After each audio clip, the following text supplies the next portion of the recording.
Was, is it possible that by that time, when the stones are going to speak, that there will be no more Jews left in the world who would be standing up in opposition to Israel and to its oppression? I think it will be good strategy and wisdom on our part, and it will be pretty beneficial to us to speak hopefully, speak positively, to recognize that there are Jews in the world today who do stand up to oppression and who do condemn Israel, and to express the hope that these will continue until that time when Israel is sent back to the garbage bin. I don't think I'm being quoted correctly here. I never said anything like that. What I have said is that what Harun Yahya has written could have very much come out of the Israeli Mossad because of the similarity.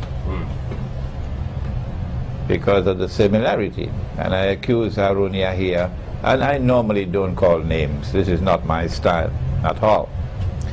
But I had to call this name of this, I don't know who he is, but he parades behind this name, Harun Yahya, because of the grave danger that I perceived.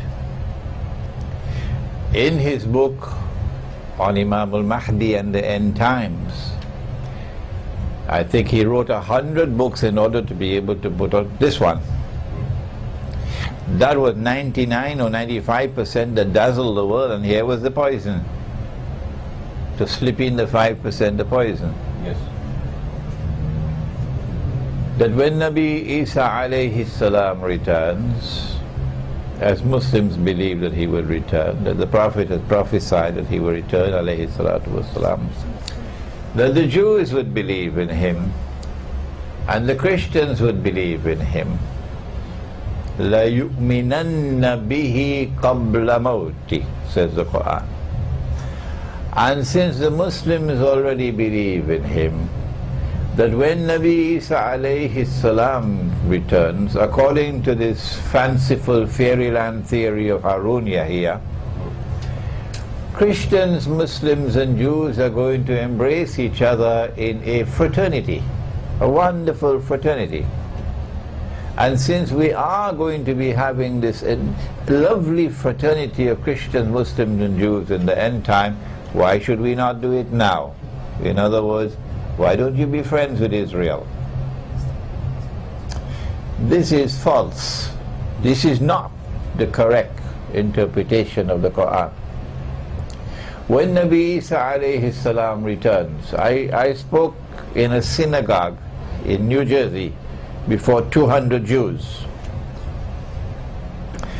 And I quoted this verse of the Quran, that when he returns, you will have to believe in him. You don't have any choice in the matter. And when you do believe in him at that time, it will be of no benefit for you. For he will give evidence against you, and you go into the hellfire. I don't know where I got the courage from, but I still have that courage. But when the lecture was over, they surrounded me.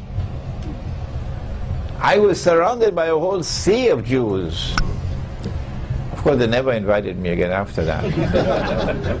But they wanted to know, why should we be forced to believe in something that we do not believe in, we reject?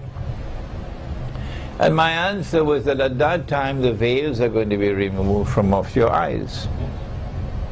And in the same way that when he was drowning, you know who I'm talking about, when he was drowning, he realized, I am not God. I am not God.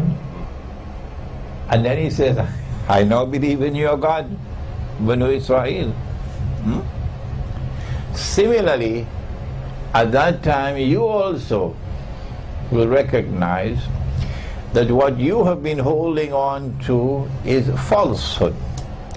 And what you have rejected and you have fought against and you have tyrannized and terrorized and oppressed, that is the truth. So you'll now die swallowing your own vomit and having to accept that which you rejected, and you'll pay the price.